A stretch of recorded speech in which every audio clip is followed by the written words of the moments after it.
के ना हो मेरे लिए ईद है, ईद हो या के ना हो मेरे लिए हो ईद हुई।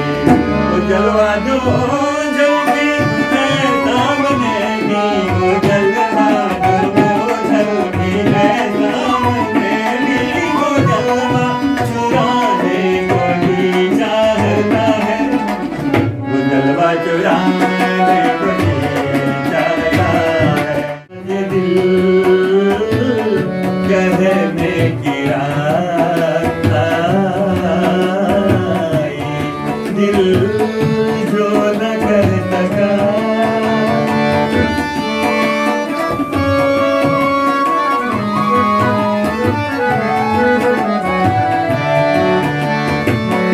चलिए मुबारक। नमस्कार, मैं हूँ राजेश पांडे। आप देख रहे हैं श्री नारद मीडिया। ये नारद मीडिया का कार्यालय है। कहते हैं जो समय की आंधी से खबरदार नहीं, वो कुछ और होंगे लेकिन कलमकार नहीं। नारद मीडिया का ये कर्तव्य है, ये दायित्व भी है कि समय समय पर जो समाज के मुद्दे हैं उसको आपके सामने ले आए। इन्हीं में से शिक्षा एक है।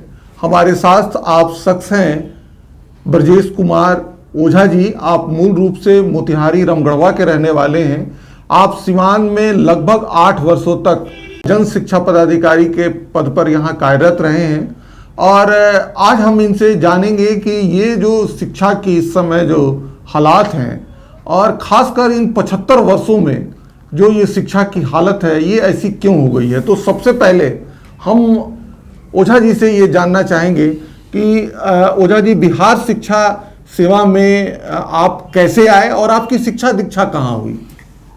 मेरी शिक्षा दीक्षा तो गांव में के ही स्कूल से शुरू हुई थी, लेकिन चौथी क्लास करने के बाद मेरे चाचा जी जो भाभा परमाणु अनुसंधान केंद्र में वरिष्ठ वैज्ञानिक थे, बॉम्बे, उस समय का बॉम्बे, अब मुंबई हो गया, तो वहाँ हमको लेकर चले गए और वहाँ हमने स्वामी विवेकानंद हाई स्कूल में मेरा दाखिला हुआ और वहाँ पढ़ाई की, वहाँ 10th तक। फिर बीच में गांव पर चला आया, फिर चाचा जी ने बुला लिया और वहीं से मेन कैंपस मुंबई यूनिवर्सिटी से मैंने पीजी किया और हिस्ट्री में पीजी किया। पीजी डिपार्टमेंट मुंबई यूनिवर्सिटी अब कहते हैं। और फिर आगे पढ़ने की लालसा थी, क्योंकि वहाँ हम लोगों ने जो पढ़ाई किया तो वो मेनली वहाँ बहुत डेप्थ में हम लोग की पढ़ाई होती थी। इंटरनल असेसमेंट स्कीम में हमने पीजी किया था, जिसमें टर्म पेपर लिखने पड़ते थे, थेसिस टाइप के, और कुछ टॉपिक्स पर अपने ढंग से रिसर्च करके देना पड़ता था, पुटअप करना पड़ता था और रेगुलर हम लोग का इवेल्युएशन होते रहता था। ये नहीं कि साल में एक बार परीक्षा होगी 4 पेपर और फिर अगले साल 4 पेपर, वो नहीं था। तो उस दौरान काफ़ी बढ़िया बड़े बड़े लोग, प्रोफेसर, वर्ल्ड लेवल के लोग वहाँ आते थे। A wonder that was India जो लिखे थे वो आए थे ऑस्ट्रेलिया से, क्या नाम, एल बैशम साहब, इरफान हबीब जाते थे, रुमिला थप्पर इधर जैन से जाती थी और बड़ा एक्सपोजर रहा, बहुत अच्छा। हमारा डिपार्टमेंट भी बहुत बढ़िया था, हिस्ट्री डिपार्टमेंट। तो हम लोग को आदत पड़ गई रिसर्च ओरिएंटेड पढ़ाई की, कि किसी भी टॉपिक को डीप में जा कर के उसका तह में जाके और बहुत तरह के किताबों का रेफरेंस देकर हम लोग को पढ़ना पड़ता था। तो उस समय डिजिटल कोई हेल्प नहीं था, लाइब्रेरी में जाना ही पड़ता था और सारी चीज़ें एक जगह मिलती नहीं थी, इसलिए दिन भर चक्कर काटना पड़ता था। कभी फोर्ट कैंपस लाइब्रेरी, कभी अमेरिकन सेंटर लाइब्रेरी, कभी ब्रिटिश लाइब्रेरी, और बहुत लाइब्रेरियों में जाना पड़ता था। और इस तरह से हम लोग तब जाके एक टॉपिक तैयार करते थे। इसके बाद जब मुंबई से प्रेजेंट करते थे, मुंबई से पढ़ने के बाद मुंबई से जब मैंने पीजी की परीक्षा दे दी तो उसके बाद मैंने घर लौटा तो पटना में रहा और पटना में मैंने 3 परीक्षाएं दी, क्योंकि उस समय तक जेएनयू का सेशन शुरू हो चुका था। जब हम वहाँ से आए तो उस सत्र का वहाँ वो एडमिशन हो गया था, हमको अगले सत्र में ही एडमिशन लेने के लिए प्रयास करना था जेएनयू दिल्ली। तो उस पीरियड का मैंने सदुपयोग कर लिया। किसी ने कहा कि कुछ कंपटीशन भी दे दीजिए, 3 परीक्षाएं दे करके मुझे तो धुन था वहाँ आगे पढ़ने का, रिसर्च, और भारत में मुझे कहा लोग कि सबसे बढ़िया वहीं है। तो वहाँ गया और वहाँ मैंने कई लेयर्स किया, वहाँ टेस्ट हुआ, सब में मैंने क्वालिफाई किया, एडमिशन हो गया। ये किस साल की बात है? 81। 81 में। और उसके बाद एमफिल वहीं होने लगा। उसी बीच में 2 रिजल्ट आए। एमफिल आप इंटरनेशनल पॉलिटिक्स आए नहीं, school of international studies, SIS। हाँ, जो सबसे पुराना स्कूल वहाँ का वही था। सबसे पहले जवाहरलाल नेहरू जी ने उसका उद्घाटन किया था। वो उसके बाद बहुत स्कूल बन गए, school of life sciences, school of historical studies, और बहुत सारे आ गए। अब तो कंप्यूटर एजुकेशन और सब आए समय समय पर। लेकिन ओल्ड कैंपस, वहीं से आपने फिर तैयारी की BPSC? नहीं, 3 जो परीक्षाएं मैंने गैप में दिया था, जो JNU में जाने से पहले, उसी में एक वो भी परीक्षा थी BPSC। हाँ, और मैं भूल गया कि मैंने कोई परीक्षा दी है, क्योंकि ये BPSC का कौन सा बैच था? 30वीं। हाँ, 30वीं बैच था, जिसमें केवल मुख्य परीक्षाएं होती थी। पीटी नहीं होती थी। पीटी नहीं होती थी, मुख्य परीक्षाएं होती थी। परीक्षा या इंटरव्यू, अंतर्वीक्षा होती थी, वाइवा। तो वो वाइवा वगैरह सब हो गया था। फिर हम चले गए, और तब तक दो जो नियुक्ति पत्र गया तो हम लोगों ने नहीं उसको एक्सेप्ट किया। एक बैंक में था और एक और कोई जॉब था जो हमने दिया था, लेकिन आई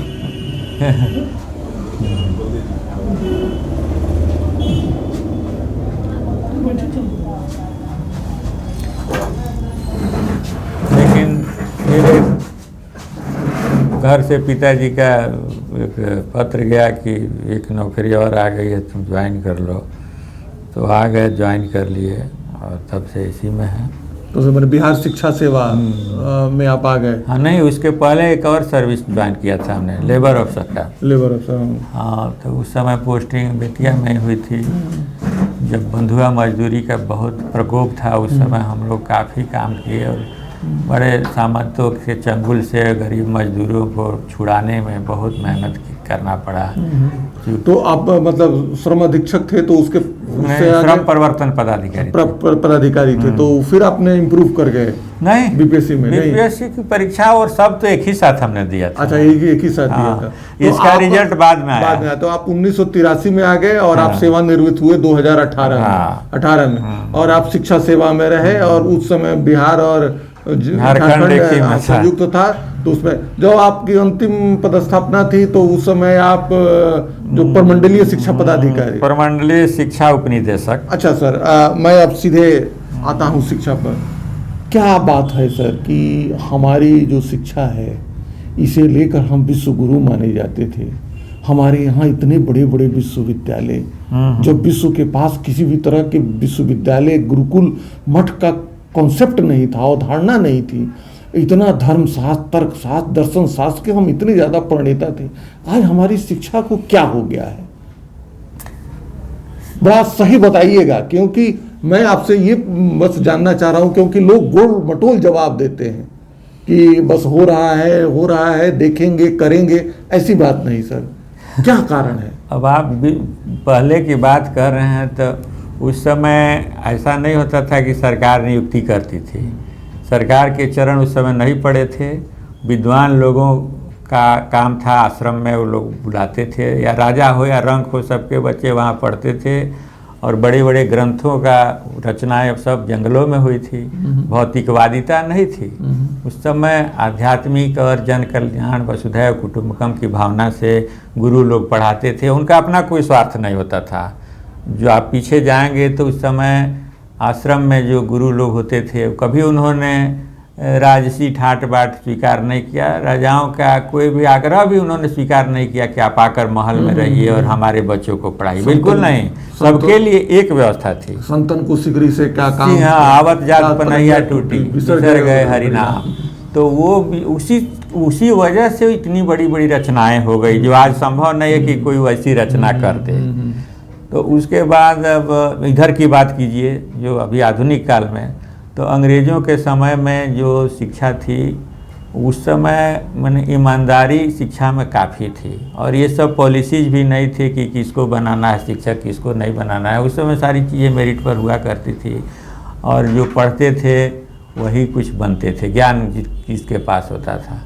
जैसे उस समय का सिलेबस भी वैसा था और गुरु लोग भी वैसे थे। हमारे पिताजी स्वयं एक दोनों जिला में सबसे प्रतिष्ठित स्कूल के आजीवन शिक्षक रहे, हाई स्कूल के। तो वो अंग्रेज़ों के ज़माने में उन्होंने मैट्रिक किया था, तो उनका आज तक किताब है, सब इंग्लिश मीडियम में है। और आज तो हम सोच रहे हैं कि आज का बहुत मुश्किल है वो उस तरह की पढ़ाई से पार पाना, वो बहुत लोग पढ़ा था। तो उन लोगों का जब वैसे शिक्षक लोगों का उद्देश्य हम देखते थे हम बचपन में कि वो लोग अपने समाज के बच्चों के लिए बहुत सोचते थे। जो सबसे नीचे था दबा हुआ, उस पर सबसे ज़्यादा वो लोग ध्यान देते थे। और मैं सर इसलिए भी कह रहा हूँ कि जो अपना समाज है वो लक्ष्मी को कम लेकिन सरस्वती की पूजा ज़्यादा करता था, सरस्वती के प्रति ज़्यादा उनका सानिध्य रहता था। और हाँ, ये बात मैं कहना चाहूँगा कि पिताजी के पास जो हम देखते थे समय नहीं मिलता था दूसरा काम में, वो सिर्फ स्कूल से आते थे और फिर किताब पढ़ना शुरू कर देते थे, फिर जाने के पहले भी पढ़ते थे। अभी क्या है कि एक बार अपॉइंटमेंट हो गया, पढ़ाई लिखाई को तिलांजलि दे देते हैं। सर ये क्या माना जाए कि जब से सरकार ने हाई स्कूल का अधिग्रहण किया या जो सरकारी नीतियां इतनी आई तो इसलिए ये शिक्षा का ये हालत हुआ। बिल्कुल आपने कहा जो अधिग्रहण किया, वो बात मुझे आज तक वो वाकया मैं लोगों को भी बताता हूँ। ये बात 1981-82 की रही होगी, जब जगन्नाथ मिश्रा जी मुख्यमंत्री थे और काफ़ी दिनों से शिक्षक संघ का डिमांड था सरकारीकरण, अधिग्रहण का। तो उसी समय अधिग्रहण का पत्र जब गया स्कूल में तो पिताजी आकर शाम को उन्होंने कहा कि आज के बाद से पढ़ाई में ह्रास शुरू हो जाएगा, डिटेरिएशन। हम बोले कि क्यों? तो इसलिए कि अब हम लोग सरकारी हो गए, और जब सरकारी हो गए तो अब ये डर भय छूट गया कि मैनेजिंग कमेटी हमको हटा भी सकती है। मैनेजिंग कमेटी का जो है पावर समाप्त हो गया और अब यूनियनबाजी होगा, संघ बनेगा और मांग होगी खाली सरकार से, महीना बढ़ाओ, वेतन बढ़ाओ, यही होगा और फंड आना शुरू हो जाएगा। तो जब लक्ष्मी का प्रवेश हो जाएगा कैंपस में बाहर से तो बेईमानी आएगी और धीरे धीरे पढ़ाई पर इसका बहुत बुरा असर पड़ेगा। तो आज हम देखते हैं कि उनकी बात आज भी, क्योंकि ऐसे भी कहावत है कि स्टेबिलिटी ब्रीड्स इनकम्पिटेंसी, जहाँ स्थायित्व बोध आप में आ जाएगा कि हमको कोई नहीं हटा सकता है, 60 साल तक हमको रहना ही है, तो आप में वो कम्पिटेंसी नहीं आएगी जो आपको शिक्षक के रूप में चाहिए। सर ये कहते हैं कि education is the modification of behaviour, लेकिन और एक व्यक्ति, एक सामान्य व्यक्ति को जीवन में दो व्यक्तियों से हमेशा उसकी जरूरत होती है, एक शिक्षक, दूसरा चिकित्सक। कहने वाला जी, चिकित्सक। तो ये जो शिक्षक है इसका समय समय पर नाम बदलता है, कभी इसको हम संत कहते हैं, कभी ऋषि कहते हैं, कभी गुरु कहते हैं, कभी हम शिक्षक कहते हैं। आज के दिन में हम इसको शिक्षक कहते हैं और हमारे भोजपुरी भाषा में माट साहब, मास्टर जी लोग कहते हैं। सर ये बताइए कि ये कहा भी जाता है कि पहले के लड़के स्कूल में पढ़ने के लिए आते थे, आज के लड़के स्कूल में खिचड़ी खाने के लिए आते हैं, खिचड़ी खाने। तो ये जो शिक्षा का डिटोरेशन है, और ये माना जाता है कि केंद्र और राज्य सरकार दोनों मिलके अपने पूरे बजट का 3% खर्च करती है, लेकिन ये जो शिक्षा का डिटोरेशन है सर, ये कहाँ जाके रुकेगा? ये तो गिर रहा है। देखिए, दोनों एक साथ खोजिएगा तो दोनों में बहुत 36 का आंकड़ा है कि आप वहाँ भोजन खिलाइए दिन भर की पढ़ाइए। अगर आपको शिक्षा खोजना है तो ये सारे पहले नहीं थे, जब हम लोग के ज़माना था तो ये नई योजना ये सब जो आई है, मध्याह्न भोजन नहीं था और टाइम में कोई दूसरा एक्टिविटी नहीं होता था, सिर्फ पढ़ाई होता था या पढ़ाई से संबंधित एक्टिविटी होते थे। अब हम जहाँ भी गए देखते हैं तो शिक्षक लोग तो मध्याह्न भोजन के हिसाब किताब में, अब ये लोक कल्याणकारी राज्य है तो इसमें कभी दिमाग में आया होगा नीति निर्धारकों के कि बच्चे भूखे रहते होंगे तो उनको जो है उनको भोजन के अभाव में लड़के पढ़ नहीं पाते हैं। हालांकि अब वो बात नहीं है, अब गांव में ऐसा कोई दरिद्र नहीं रहा जिसके घर में भोजन के लाले पड़े हैं, लेकिन ये दूसरी तरफ पढ़ाई तो चौपट हो ही रहा है। सर ये माना जाए कि ये जो शिक्षा का हालात इस तरह से, इसमें दोनों जिम्मेदार हैं, समाज भी जिम्मेदार है और सरकार भी जिम्मेदार है। समाज आज आप ये बताइए, आज 40,000 रुपये एक शिक्षक को मिलता है, लेकिन वो अपने बच्चे को सरकारी स्कूल में ना पढ़ा के 5,000 रुपया पाने वाला प्राइवेट स्कूल के शिक्षक से अपने बच्चे को पढ़ाते हैं। तो ये कहीं ना कहीं समाज की ये जिम्मेदारी है ना कि अगर मैं शिक्षक हूं तो बढ़िया से पढ़ाऊं, लेकिन समाज भी नहीं काम कर रहा है। और सरकार को ये भी है कि हमको समाज में अपने वोट को हासिल करने के लिए हमें किसी भी तरह के शिक्षक को शामिल कर देना है। देखिए, आप समाज की बात अब ना कीजिए, समाज बहुत जागरूक हो गया है और अब सरकारी स्कूलों पर समाज का कोई आदमी निर्भर नहीं है आज के तारीख में। मैं अपने माना जाए, ये सब माना जाए कि मैं अपने गांव का उदाहरण देता हूं। मेरे गांव में सभी मजदूर वर्ग के लोग हैं, सभी डेली वेज वर्कर हैं, लेकिन सबके बच्चे अभी यूनिफॉर्म में प्राइवेट स्कूल में जा रहे हैं।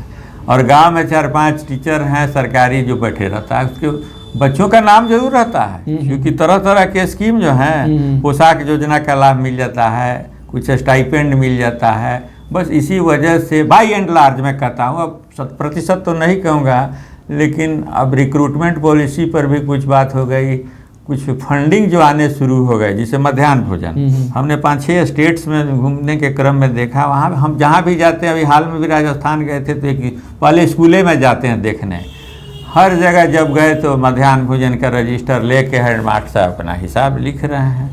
सब लोगों ने माना कि इस योजना से पढ़ाई पर बहुत प्रतिकूल असर पड़ा है और वहाँ खाना खिचड़ी खुराका में ही अधिकांश समय बीतता है। और अभी की स्थिति हमको जो पता लगा है कि 715 नामांकन है, बच्चे जाते हैं 100-200, बाकी पैसा अब जो बहुत ईमानदार होगा हेडमास्टर, वही कहीं कुछ एक हेडमास्टर हमको मिला जो कहा कि इसमें जो बचता है वो हम स्कूल कैंपस से बाहर नहीं ले जाते हैं रंग रोगन में, लेकिन मैक्सिमम लोग घर ले जाते हैं। और जिसके चलते बाकी शिक्षकों में भी प्रतिद्वंदिता रहती है कि हेडमास्टर साहब कमा रहे हैं, तो बहुत जगह लोग मुंह बंद करने के लिए कुछ बंदरबांट हो रहा है। सर इस बात को इंगित कर रहे हैं कि अगर कोई विद्यालय है, उस विद्यालय में 700 छात्र हैं, 200 छात्र आते हैं, 500 छात्रों का जो मध्याह्न भोजन का जो पैसा है वो 30 दिनों में कितना 22 दिन जितने स्कूल चलते हैं उसका पूरा पैसा कलेक्ट होता है और उस पैसे की बंदरबाट होती है। अगर उस पैसे का बंदरबाट नहीं हो तो प्रधानाध्यापक की नौकरी खतरे में है। और इस तरह की ईमानदार लोग को आज भी कोई टच नहीं करता। ईमानदार लोग हैं सर, ईमानदार लोग हैं, ये मैं नहीं मानूंगा। लेकिन कई जगह मीडिया में ये रिपोर्ट आती है कि उनके साथ हाथापाई होती है और इस तरह की चीजें होती हैं। नहीं, वो टीचर की गलती है, वो खुद बेईमान है, इसीलिए उसको कोई प्रेशर, समाज के लोगों को मैं दोष नहीं दूंगा। जहाँ ईमानदार टीचर है या हेडमास्टर है वहाँ समाज भी उसको जानता है कि ईमानदार है, वहाँ कोई प्रेशर नहीं है। मैं इस बात को नहीं मानूंगा। ये माना जाए कि स्कूल सफेद हाथी के रूप में स्थापित हो गया है। स्कूल मतलब कि अब अभी तो ह्रास जरूर हुआ है पढ़ाई में पहले से, अब वो बात नहीं रही जो पहले हुआ करता था हमारे जमाने में। ये सब मानते हैं, इसीलिए हम कोई अपने बच्चे को अब सरकारी स्कूल में नाम नहीं लिखवा। सर यही प्रमाण काफी है। सर हम मीडिया में काम करते हैं, इसलिए शिक्षा पर एक मेरी टिप्पणी है। भीष्म की प्रतिज्ञा की तरह इच्छा मृत्यु को लेकर मृत्यु सैया पर लेटी है, यह शिक्षा की नई नवेली दुल्हन। नित्य बनते और बनाते, इसके लिए दोनों बनाते कानून, मतलब भारत सरकार और राज्य सरकार, फिर भी न हो सका इसका कायाकल्प। रोज होता नया प्रयोग, फिर भी न सुधर सका इसका सहयोग। मृत्यु सैया पर लेटी है शिक्षा। सरकारी शिक्षा का जो है बहुत हद तक अभी जो स्थिति है, क्या आप समझते हैं कॉलेज का क्या स्थिति है? आप तो अपने यूनिवर्सिटी की बात मत कीजिए, जनरल यूनिवर्सिटीज़ में जाइए। हम कई कॉलेजों में जाते थे, प्रिंसिपल लोग सरकारी कहते थे कि हम लोग तो पढ़ाई, अरे एक तो बड़ा दिलचस्प बात हुआ, हमारे यहाँ 2-4 प्रोफेसर रहते हैं पटना में जहाँ मेरा आवास है, तो एक प्रोफेसर ने कहा कि हम लोग तो मरने के बाद सीधे नर्क में जाएंगे। हमने कहा क्यों? तो इसलिए जाएंगे कि हमको वेतन 2 लाख प्लस है, लेकिन सप्ताह में एक भी क्लास हम नहीं करते हैं। ये उन्होंने कहा, तो ये उन्होंने अपने उनके ही ऊपर लागू नहीं है। सारे लोग, हम अक्सर घुस जाते हैं कभी किसी कॉलेज में, तो हम अपना वो ज़माना खोजते हैं जब क्लास पैक रहता था और जो लेक्चरर थे वो पढ़ाते रहते थे, वो दृश्य अब देखने को नहीं मिलता सर है। क्या यही एक कारण है कि विदेशों में पढ़ने वाले भारतीय छात्रों की संख्या ज़्यादा बढ़ती जा रही है, यहाँ गुणवत्ता कम हुई है और विदेश में जाके लोग बच्चे पढ़ रहे हैं? नहीं, ये कारण तो नहीं है। वो टेक्निकल बहुत चीज़ है, जैसे बाहर जैसे MBBS वगैरह में कुछ MBA वगैरह पढ़ाई, MBBS जैसे डॉक्टरी पढ़ने जाते हैं तो कुछ पैसा वहाँ कम में फीस में काम चल जाता है। यहाँ अभी फी स्ट्रक्चर। अच्छा सर, हम लोग इतना बात किए, कैसे सुधार होगा? सुधार कैसे होगा ये तो मैंने कहना हाँ, अब सब लोग अगर ठान ले, व्हील पावर की ज़रूरत है। व्हील पावर सरकार में आ जाएगी तो सरकारी तंत्र में सुधार होगा। व्हील पावर अब सबको, हर ये नहीं हम कह रहे कि बिहार में ही, हमको लगता है सरकारी तंत्र में हर जगह का यही हाल है। अब तमिलनाडु भी गए, हिमाचल गए, दिल्ली सरकार केजरीवाल सरकार ने एक प्रयोग किया था। वहाँ के जो शिक्षकों हैं उनको उन्होंने IIM अहमदाबाद भेजा था, तो उन्होंने वहाँ पर जाके ट्रेनिंग ली थी। और ये कहा जाता है कि अभी जो इस समय जो मॉडल चल रहा है जैसे पूरा भारत देश में, उसमें केजरीवाल मॉडल की बड़ी चर्चा है कि वहाँ के स्कूलों को उन्होंने रिवलाइज किया है। और आज सरकारी स्कूल वहाँ प्राइवेट स्कूल से उसके बराबर तो नहीं, लेकिन हाँ वो वहाँ उनको टक्कर दे रहे हैं। हाँ, दिल्ली के स्कूलों को भी हमने देखा। अच्छा आपने प्रश्न किया। 2 साल पहले मैं गया था, एक आदमी बारात में ले गए थे, तो कुछ स्कूलों में गया मैं। कुछ स्कूल यहाँ भी हैं उस टक्कर के, लेकिन यहाँ मूठ के मुंह में जीरा। 2-4 स्कूल हैं उस टक्कर के हैं, लेकिन दिल्ली में ध्यान दिया तो दिल्ली का तो के आकार भौगोलिक भी बहुत छोटा है, और सरकार को भी मैं कहूँगा कि उसने शिक्षा में ध्यान दिया वहाँ और सुधार हुआ है। लेकिन कुछ कुछ काम वो भी करते हैं जो कि समझ के परे होता है। नीदरलैंड भेजकर ट्रेनिंग कराते हैं। हम लोग भी IIM लखनऊ गए, मसूरी स्टाफ ट्रेनिंग कॉलेज में गए, लेकिन उसका कोई उपयोग तो यहाँ होता नहीं है। जाना है नीदरलैंड में, क्या है वहाँ शिक्षक का जो रैंक है वो यहाँ के DM और SP के बराबर का होता है। वहाँ की परीक्षाओं को वो निकाल के जाता है। और यहाँ मुखिया जी और सरपंच जी और प्रमुख जी का बहाल किया हुआ है अपना फेवरेटिज्म नेपोटिज्म से। वो लोग को नीदरलैंड क्या, आप कहीं बोस्टन भेज दीजिए, हार्वर्ड भेज दीजिए, कहीं से आएगा पढ़ के ऑक्सफोर्ड में भी, तो उसका कोई यहाँ पर फ़ायदा है क्या? पढ़ पाएगा, पढ़ा पाएगा वो? तो सर ये क्या माना जाए कि शिक्षा व्यवस्था अभी दुरुस्त होने में समय लगेगा और ये समाज और सरकार दोनों तरफ से कुछ ऐसी पहल की जाएगी तब सुधरेगा? नहीं, समाज तो अब उसने पल्ला झाड़ लिया। समाज ने अपने बच्चों को कोचिंग में प्राइवेट स्कूल में डालकर अपना पल्ला झाड़ लिया। वो अब सोच रहा, एक अपैथी वाली बात हो गई है। यानी अब बुलों का मन इधर से अब विकल्प बहुत मिल गया है। हर गली मोहल्ले में प्राइवेट स्कूल खुल गया है, जहाँ की समय पर क्लास होता है, मास्टर साहब सिर्फ पढ़ाते हैं, मध्याह्न भोजन वहाँ नहीं खिलाया जाता है, तो उनके बच्चे जा कर के वहाँ पढ़ते हैं। तो ये कहा जाए कि दिल का काम जो बरसों से पड़ा रखा है, तुम जरा हाथ लगा दो तो यूं हुआ रखा है। तो शायद शिक्षा भी जो उसका बरसों से काम पड़ा है, शायद वो भी देख रही है कि ये कैसे इसका सुधार होगा। सर आप इतने दिन सर्विस किए हैं और संगीत के बहुत प्रेमी है सर। अभी कुछ दिन के बाद में बहुत सर आप में बहुत गुणवत्ता है, और ये मैं मानता हूँ कि बिहार सरकार ने या कुछ ऐसी परिस्थितियाँ हुई हैं जिसमें आपको बहुत ऊंचा जाना चाहिए था। आप JNU से पढ़े हुए हैं, आप मुंबई विश्वविद्यालय से पढ़े हुए हैं, और आप शिक्षा सेवा में आके और आप इसमें अपने आप को न्यौछावर कर दिया। लेकिन सर आपके अंदर एक ईश्वर की तरफ से प्रदत्त एक संगीत है, और जैसा कि मैंने सुना कल भी आपका वो गायन यमन जो राग है उस पर मैंने आपके सुना। सर ये कैसे आप में पनपा और क्या है इसके पीछे? हो सकता है विरासत में मिली हो, क्योंकि हम अपने बचपन में हमारे दालान जो थे वहाँ बराबर दूर दूर से गवैया लोग आते थे, और हमारे दादाजी जो हुआ कर वो बहुत संगीत प्रेमी थे, और घर में सभी उस जमाने के वाद्य यंत्र उस समय हुआ करते थे। पखावज, मृदंग, ढोलक, तबला, हारमोनियम, बेंजो भी रहा करता था। और उसके बाद हमारे पिताजी जो शिक्षक थे, तो उस समय म्यूजिक टीचर का कोई पद हाई स्कूल में नहीं था, तो बराबर आयोजन कुछ ना कुछ सांस्कृतिक होता था, तो हमारे पिताजी ही डायरेक्ट देख करके वो सारे कार्यक्रम कराते थे। घर में हारमोनियम था और पिताजी रामायण पर रोज़ स्कूल से आने के बाद थोड़ा फ्रेश होकर 1 घंटा रामायण पाठ हारमोनियम पर करते थे। तो वहीं से कुछ ललक हुई। घर में साज होता है तो कोई बरबस, जैसे मोटरसाइकिल है तो बच्चा सीखने का प्रयास करता है, तो हमने घर में था, हमने भी सीखने का प्रयास किया। और म्यूजिक से मेरा इंटरेस्ट और जगह जब मैं मुंबई में गया। वहाँ हम चेंबूर में जहाँ रहते थे, मेरे घर के बिल्कुल सटे RK स्टूडियो हुआ करता था, राज कपूर जी का। उस समय बहुत पहले की बात है। नीतू सिंह और ऋषि कपूर के शादी में बाकायदा हम लोग गए थे, इनवाइटेड थे पड़ोसी के रूप में, और एक से एक संगीत का कार्यक्रम चलते रहता था।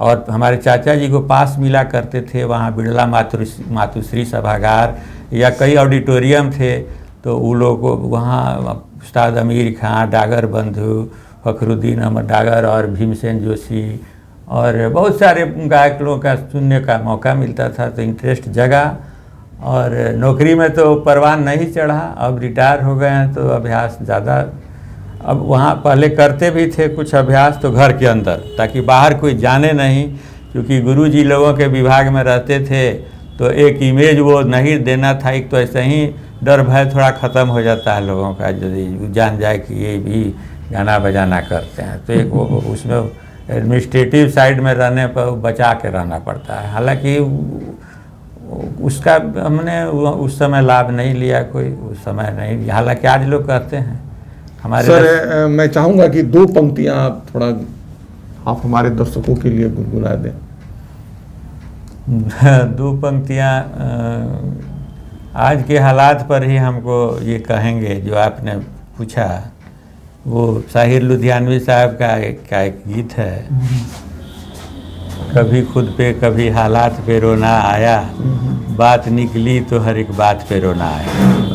हाँ, तो ये कहिएगा तो हम गुनगुना के सुना। हाँ गुनगुनाइए।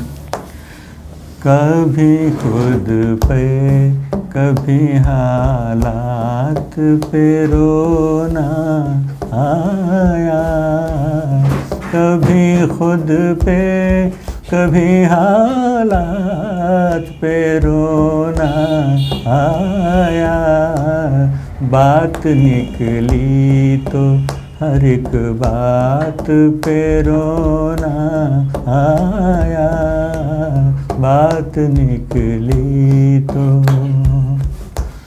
हम तो समझे थे कि हम भूल गए हैं उनको, हम तो समझे थे कि हम भूल गए हैं उनको, क्या हुआ आज ये किस बात पे रोना आया, क्या हुआ आज ये किस बात पे रोना आया, कभी खुद पे किस लिए जीते हैं हम, किस लिए जीते हैं हम, किस के लिए जीते हैं, बारहा ऐसे सवालात पे रोना आया, कभी खुद पे कौन रोता है किसी गैर की खातिर ऐ दोस्त, कौन रोता है किसी गैर की खातिर ऐ दोस्त, सबको अपनी ही किसी बात पे रोना आया, कभी खुद पे। बहुत सुंदर। सर बोलिए। सर हम जिस क्षेत्र में आते हैं ये क्षेत्र भोजपुरी का है। सर भोजपुरी से हमारा जो समाज है, हमारी जो माताएं बहनें हैं, ये कटती जा रही हैं और ये ऐसा माना जाता है कि इसमें बहुत अश्लीलता है। और आज जो भोजपुरी है वो टिकटर पे ऑर्केस्ट्रा में तब्दील हो गया है।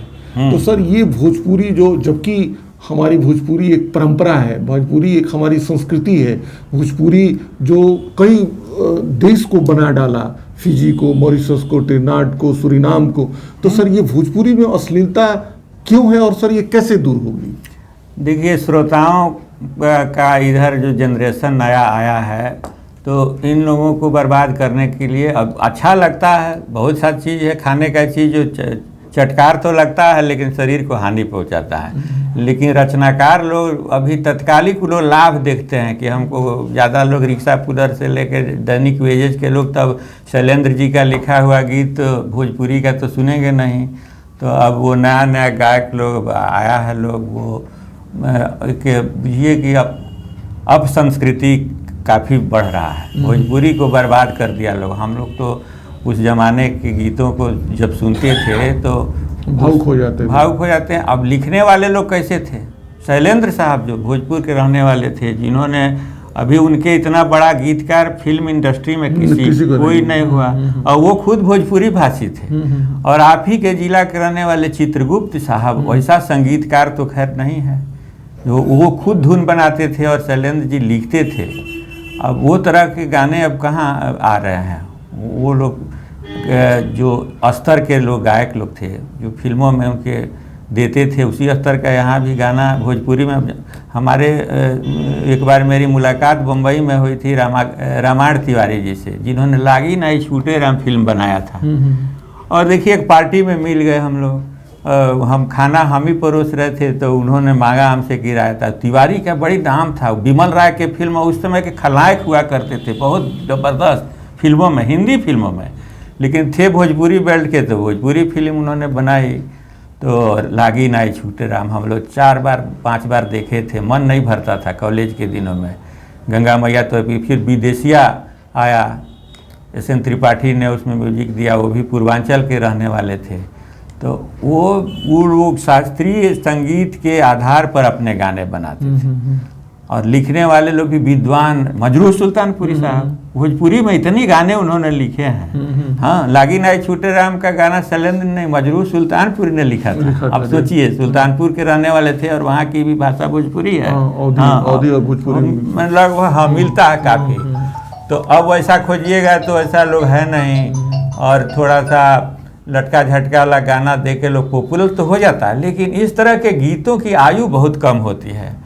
अभी आप सुनिए पहले के गीत जो सोनवा के पिंजरा में बंद भइल हाय राम, चिड़ई के जियवा उदास, या उस समय के गीत मारे करेजवा में तीर हाय राम कैसे भइल, या हंसी हंसी पनवा खियावे बेमनवा, कि वो सब गाना पहले का अब आज भी सुनिएगा ना तो खो जाइएगा, इतना सुरीला धुन मेलोडी रहता था। सर अभी बस एक हफ्ते के बाद, एक सप्ताह के बाद होली का पूरा सुरूर हमारे समाज में चढ़ जाएगा। सर मैं चाहूँगा कि होली पर आप कुछ भोजपुरी में गुनगुनाएं। भोजपुरी में तो गाना भी याद है, भोजपुरी में तो हमारे गांव में तो होता था।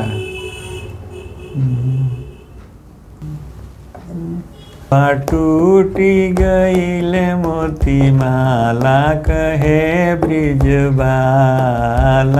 ओ ब्रिजबाला गलवा टूटी गईल मोती माला कहे ब्रजबाला। अब ज़्यादा तो याद नहीं है अभी। होरी खेलत नंदलाल बिरज में, ये सब तो है।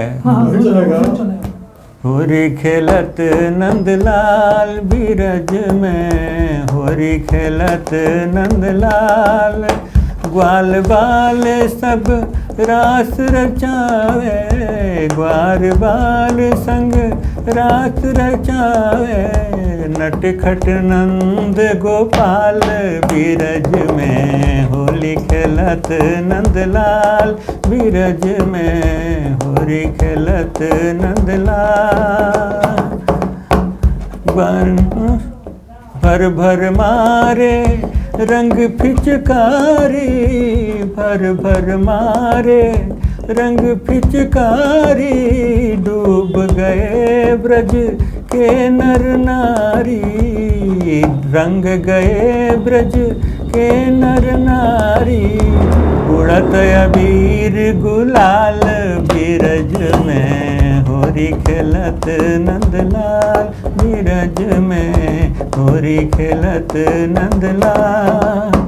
ऐसी होरी खेली कन्हाई, ऐसी होरी खेली कन्हाई, जमुना तट पर धूम मचाई, जमुना तट पर धूम मचाई। रास रचे नंदलाल बीरज में, होरी खेलत नंदलाल बीरज में, होरी खेलत नंद। बहुत सुंदर, बहुत सुंदर।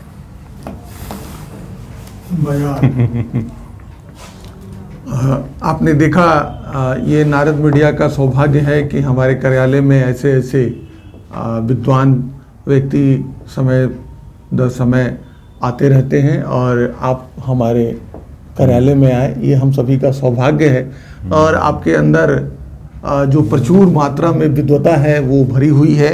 और आपके बारे में कहा जाता है, उन्हें यह गुमा ये उड़ा कुछ नहीं, इन्हें यह गुमा ये आसमान कुछ नहीं। तो आप नित्य दिन आगे बढ़ते रहें और अब आप सेवानिवृत्त हो चुके हैं और ईश्वर से कामना है कि आपकी ये जो संगीतमय यात्रा है ये आगे बढ़ती रहे और हम सभी नौजवानों के बीच में आप लोकप्रिय रहें, आप सदैव स्वस्थ रहें और आगे बढ़ते रहें, ये नारद मीडिया कामना करता है। आप नारद मीडिया के कार्यालय में आए, आपने इतनी अच्छी अच्छी जानकारी दी, इसके लिए आपको आभार। हाँ, आभारी तो हम आपके हैं। और एक और बात मैं कह दूं, मैं कभी कभी सोचता हूँ कि मैंने जो भी इच्छा मेरे मन में कभी भी जाने अनजाने, कॉन्शस और अनकॉन्शस वे में भी जो इच्छा आ गई वो पूरी हो जाती है। तो ये नारद मीडिया का भी जब मैं देखता था पहले इंटरव्यू, आप यहाँ के उन लोगों का इंटरव्यू लिया करते थे जिनके साथ मैंने यहाँ काफ़ी समय बिताया, चाहे सुभाषकर पांडे जी हो या छोटे बाबू हो या PN पाठक जी हों, तो हमको लगता था कि काश कभी हम भी जाएं उस रोल में। और देखिए, जो इच्छा धरही मन माही, हरिप्रसाद कछु दुर्लभ नाही। तो ये कंधर से इच्छा थी कि राजेश पांडे जी से मेरी मुलाकात हो, कम से कम इंटरव्यू हो ना हो इसका तो हमारा कुछ नहीं था कि होगा ही, लेकिन वही कहा ना हमने कि आज तक मेरी कोई भी इच्छा अधूरी नहीं रही है। मैंने जो सोचा वो हुआ। नौकरी में भी मैंने जो पद चाहा वो मुझे मिला, उससे ज़्यादा मिला, बल्कि जो हमने उम्मीद नहीं की थी उससे ज़्यादा हमने हासिल किया।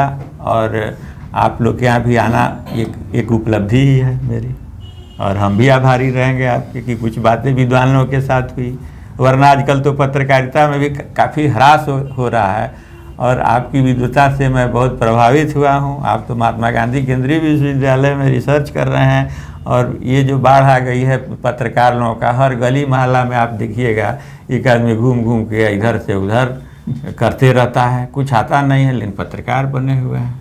तो इसमें अगर आप लोगों से मुलाकात होती है तो एक फ्रेश एयर के तरह, एक सुगंध की तरह आप लोग महसूस करा देते हैं। ये बहुत कमी है आज के लोगों में, पत्रकारों में, लेकिन आप लोगों में वो चीज़ है। और उम्मीद है कि आप बहुत आगे तक जाइएगा और देश में विदेश तक ले आप बिहार का नाम रोशन कीजिएगा, हमारे सिवान का नाम रोशन कीजिएगा। आप दोनों आदमियों को मेरी शुभकामना है और बहुत बहुत आभार।